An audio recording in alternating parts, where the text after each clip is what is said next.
I have something interesting that I want to share, which falls in line maybe with not such. I mean, at least with maybe a local top that we're talking about. I think. Can I share, or you finished with this, Yeah. or No. I'm finished. Yeah, I finished with my rant. perfect? On AUDJPY, we spoke about this, and we were speaking that this, at least for some forex traders and also other traders in general, this is viewed as a global risk on, risk off. When because of the AUD and the JPY, Australian dollar is considered the weaker one. Japanese dollar, like I said last time when we were speaking, I think along with the dollar and the Swiss franc are considered safe havens to the forex traders. So here we were seeing that here it was a top, it was another top. However, here we placed another high.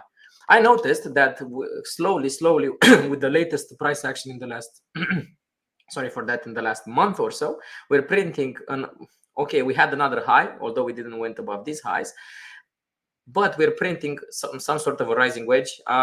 This is secondary to price action, of course. However, if we're losing 97 area and this transforms into a deviation and we're going lower and we break also under 96, this will tell me that most likely this was another top. So it was the third top from here. This is a deviation, and a deviation in one side most of the times shows a bigger move to the downside.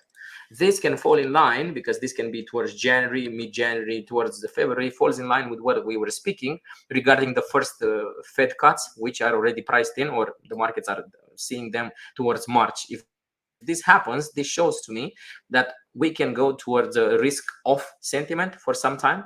And I think last time when we are talking about this, remove, no, not indicators, remove drawings.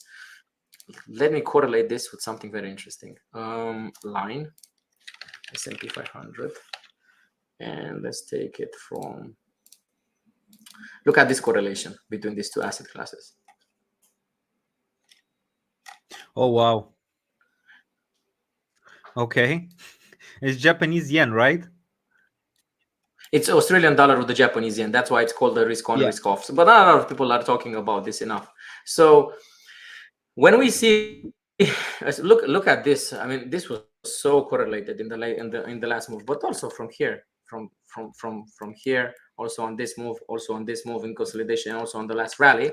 And I didn't even check today S&P 500, to be honest, because I didn't have time. I was about to check it before the United States market open.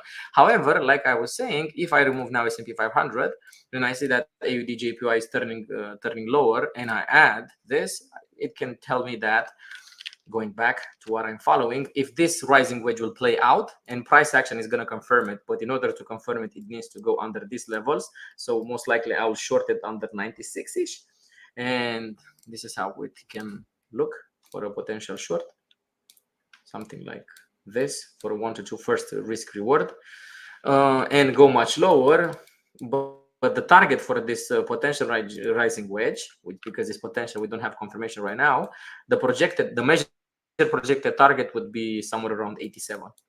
So quite of a big drop I like it. for this.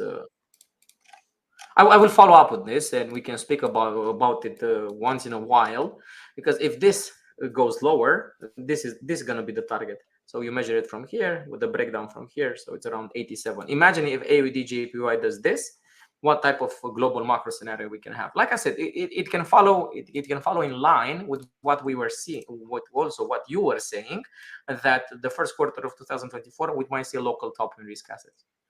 So somewhere around this area. I don't know if or when it's gonna happen, but I want to follow up on this. So I'm gonna bring it up I on the like Monday that. kickoffs from time to time. Yeah, I like the setup and I like the correlation. Very interesting. I'll keep an eye on it as well. 100%.